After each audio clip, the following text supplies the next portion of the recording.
আমার হাতে ট্যাটু আঁকা আছে। এখন আমার ইসলামিক জ্ঞান ছিল না, কিন্তু আমি এখন ট্যাটু উঠানোর জন্য চেষ্টা করছি। ট্যাটু উঠাতে খরচ আমার সাধ্যের বাহিরে। আমি এই অবস্থায় নামাজ পড়ি, নামাজ কবুল হবে কি?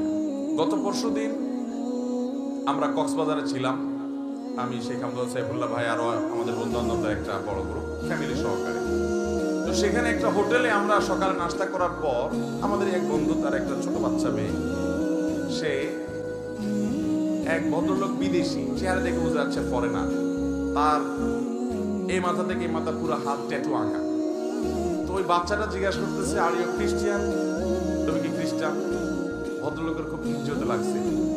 তো মেয়ের বাবা আমাদের পাশে ছিল, বললো যে ভাই তোমার মেয়ে আমাকে কেন জিজ্ঞেস করলো আমি খ্রিস্টান কিনা, মুসলিম। এটা বলার পরে মেয়েকে উনি জিজ্ঞেস করলে, তোমার আঙ্কেল হিজ মুসলিম, কেন তার খ্রিস্টান হচ্ছে? খ্রিস্টান না। তখন মেয়ে, বাচ্চা মেয়ে বলতেছে, আমি খ্রিস্টান মনে করছিলাম এই জন্য যে আঙ্কেলের হাতে ট্যাটু আঁকা, আমি তো দেখছি সব খ্রিস্টান ইহুদিরা এগুলা করে, এই জন্য আমার ডাউট হয়েছে। একটা বাচ্চা, তার কনসেপ্ট এরকম।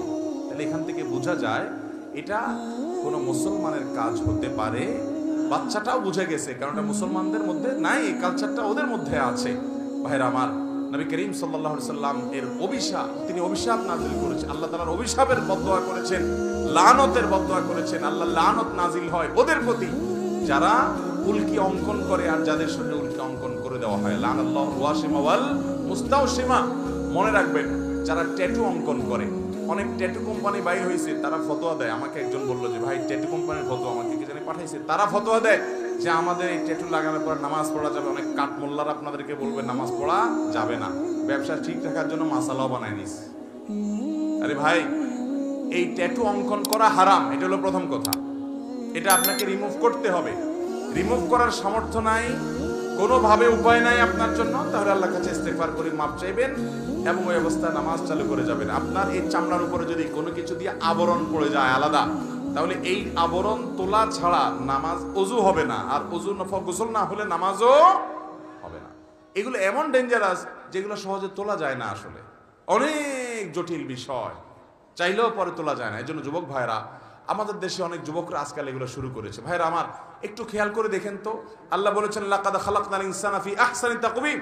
আল্লাহ তাআলা মানুষকে সুন্দর অবয়ব সৃষ্টি করেছেন, এত সুন্দর হাত, এত সুন্দর চেহারা। কি আপনি ওই বিড়ালের মতো কি কতগুলো আঁকে নেকে এঁকে ভূতের মতো দেখা যায়? আমার তো শয়তান শয়তান টাইপ লাগে।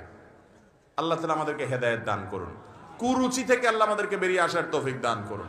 অনেক মুসলমান যুবকের হাতে দেখা যায় ধাগা লাগানো, দেখছেন আপনারা? ফিতা ধাগা লাগা দেখছেন? ভাইরা আমার, এটা হিন্দুরা তাদের ধর্মীয় বিশ্বাস থেকে লাগায়। আপনি মুসলমানের সন্তান, আমরা দেউলিয়া হয়ে গেছি আজকাল। আপনি মুসলমান হিসেবে আপনি প্রাউড ফিল করেন না, তাহলে আপনি কেন তাদের কালচার নিতে যাবেন?